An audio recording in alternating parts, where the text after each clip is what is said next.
minus amortization if there is any. Or let's just call it depreciation and amortization. And you can go back and forth. The most important number we're going to look at is net income. Oh, let's calculate the taxes first.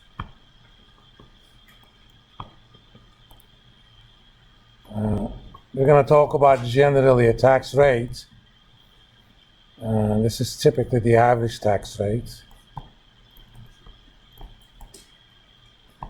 And I'm going to usually use the notation, the Greek letter tau, the Greek letter that takes the place of t.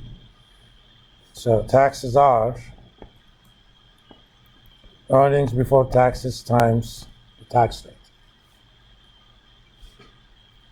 And net income, also known as net profit, it's earnings before taxes minus taxes, which you can write that as EBT times 1 minus the tax rate.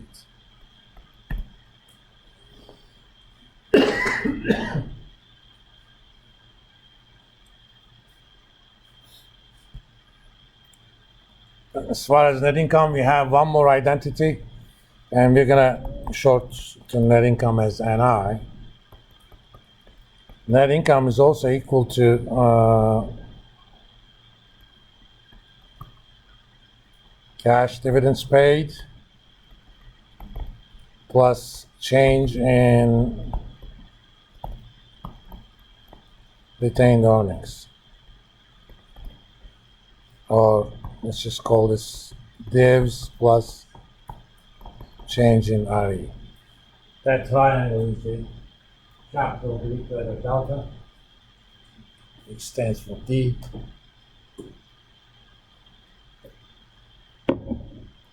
If you know anything about aerodynamics, delta V, change in velocity, for example. Sometimes I can tell you the dividends and change in retained earnings and ask you to figure out what the depreciation is, all the other stuff. We're just going to keep using these identities. We already talked about the principles behind recognition of revenue, the so-called recognition principle. Primarily it has two parts. The sales process should be essentially complete, which in practice means the goods are either picked up by the customer from a physical location or you ship it. Amazon doesn't charge you your credit card until they actually ship the product, because at that point it's no longer Amazon. They made the sale. And two, there's a reasonable certainty that you will be collecting the proceeds from that sale. That certainty does not mean that it's going to be tomorrow. If you're certain that you can collect it within a year, fine. That's a sale. That's the so-called accrual method of accounting, as opposed to cash. For example, government accounting works on a cash basis, which is completely screwed up. The usual corporate accounting works on accrual basis, because we kind of want to attach expenses and revenues to the periods that they occur in. So if I sold 100 computers today or this quarter, that's an activity that happened this quarter. Any sales I get from that should be reported in this quarter's reports. But if I'm selling it so that they're going to pay me 1 year from now, if I do cash basis, I'm basically postponing sales to the future. Future looks better, but the present looks bad. Remember, financial statements are about telling stories. Using those financial statements, I should be able to figure out whether I'm doing well or not. But if I pretty much hid all the issues, suppose I bought all my inputs and telling people that I'm going to pay you guys in 2 years. If I do cash accounting, I'm doing spectacular, because I'm getting most of my a lot of sales are typically short term to collect. Think about Walmart. So Walmart typically collects within 5 days. And a lot of international deals Walmart makes, they pay those guys over long periods of time. Okay? And nobody can say anything because getting the Walmart contract is big. You don't want to lose it. So he said, okay, you pay me whenever you feel like. You know you're good for it. So if Walmart reported on a cash accounting basis, they would look very good right now. They're not spending barely any money, but they're getting a lot of cash in. Okay? That doesn't mean that they're actually doing well. Why? Because I postponed the cost issue to the future. I hid that. That's a disservice to stakeholders. That's why we do accrual accounting. I know it sounds unbelievable, but there is actually a logic to accounting. Not too much, don't get me wrong. And I always say the job of financial analysts is to correct all the stupid stuff happens. There's a logic to what they do, but when you're doing financial analysis, there are a lot of little hidden things you need to correct. You talked about just one of them last time, the stock-based compensation thing. Almost all of that is put in under research and development. If I'm going to pay money to Elon Musk, or if I'm going to give Elon Musk some stock options, that's not necessarily for him to do R&D. Okay? He's the manager. I have no argument that he does deserve those options. After all, it's the market. If he doesn't like it, he can leave. Or if the company doesn't like him getting those options, they can fire him. He doesn't own 51% of the company. But it's a non-cash expense. I don't want that to be seen in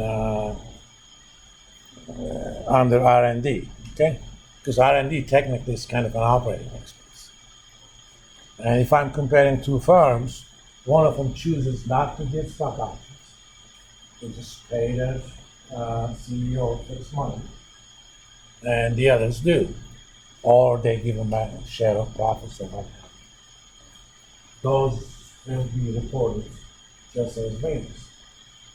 If I'm comparing those two companies, I'm basically comparing, apples to plantains. Okay? It's not even bananas. They don't even look this. It's simply two very different things. And when you're doing financial analysis, to the extent you can, you're gonna make apples to apple comparisons. Because I want to decide whether I want to buy Tesla and maybe short Nvidia or short Apple. Shorting means you sell something you don't own already. That is completely legal.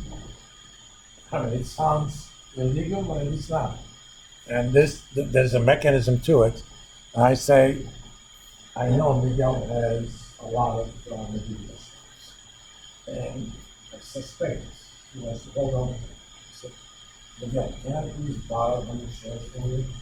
He said, sure, but you gotta give me some collateral. No problem. Right now it's trading around $630. I'm gonna borrow those, sell them in the market. I'll give you $63,000. If it's no sale, maybe you can ask for a haircut.